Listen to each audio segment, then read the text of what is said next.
Hey guys, welcome to Reddit Brew Shorts. Today, I will be reading in the r/entitledpeople subreddit. And if some of you didn't know yet, I am doing a 10K giveaway and will be announcing 2 winners this week to pick anything they want from my merch store. All you have to do to enter is be subscribed and leave a coffee cup emoji in the comments below. If you've already left a coffee cup in my last video or community post, you don't need to comment another one, you are already entered. But without further ado, let's jump into the stories, shall we? Entitled neighbor thinks he owns a piece of my land. This happened some years ago. We had just bought a fixer-upper house with a rather large garden somewhere in the countryside of Germany. On the first day of me having access to the property, the neighbor comes to tell me that he had just planted 60 cedar trees as a separation of our 2 properties. My neighbor also tells me his property extends 1 meter, about 3 feet, on my side of the trees. He had done that on purpose so that he could take care of them and they would have room to grow. I thought nothing of it at the time. After about a year of working on the house, there was a lot to be done, and I also have a day job. We're ready to move in. It's there that I then turn my attention to the garden. Since we have little kids and a dog, we wanted a fence to keep them safe from traffic on the main road. German law is very strict when it comes to fences and hedges. There are all kind of complicated restrictions on the type of fence/hedge, the maximum height, etc. These rules change depending on who you share the border of your garden with. The street, a neighbor, agricultural land, etc. I'm not German, but I know they take their rules very seriously, so I decided to play by the book. Luckily, my father-in-law is a retired surveyor who had been measuring for the municipality where we live. Father-in-law tells me we need to go find the border stones, massive granite poles buried at each corner of the property. From there, we can connect them to get the borders. As my father-in-law and I are measuring with professional surveyor equipment, I'm placing those red and white rods in the ground where the property line is. Field checked and double checked with all drawings. But of course, it turns out the cedar trees are about 1 meter on my property, and not the other way around. As my neighbor sees me planting the rods, he comes running out of his house yelling, "What the hell am I thinking? Sticking things into the ground on his property." My father-in-law tells my neighbor, in a very German way, where the property line is, shows him the border stones, and explains the equipment and measurements, but my neighbor is not having it. He knows where the property line is, where it always has been,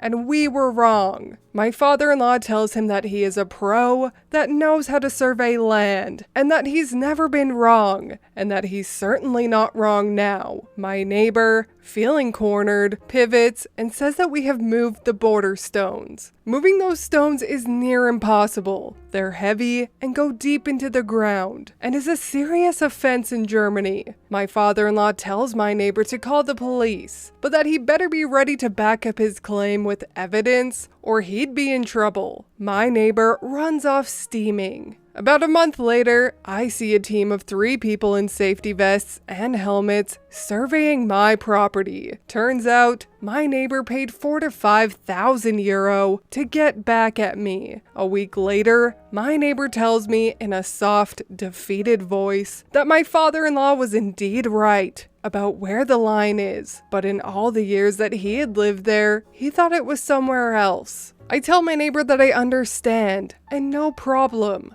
but that I need a fence real soon, and that the cedar trees are in the way. He tells me those are his trees, and I can't touch them. Instead of just doing what I want with what are now my trees, I propose we team up, dig them out, and move them to his property. I want peace with my neighbors. He tells me he doesn't want to do that because some of them might die when moved. I tell him I would be willing to split the cost of replacing any tree that dies during the move. He tells me no, and that he would be talking to his lawyer soon. WTF, I decide I am officially done trying to appease this neighbor. 3 days later, I get a letter from my neighbor's lawyer telling me that the property line has been somewhere else for so long that it is now re-established. Of course, this doesn't apply to me because I had only recently bought the property. I get an attorney that writes a letter telling my neighbor to go pound sand. I immediately pulled out all the cedar trees and shredded them for compost. I put up a 2-meter high wooden fence and planted a hedge at the proper distance. It has been several years, the hedge is now 3 meters high, and my neighbor still won't talk to me. I've told the story around the neighborhood and nobody was surprised. They told me that neighbor is the most entitled individual they know. He's been trying to tell everyone what a horrible person I am for shredding his trees.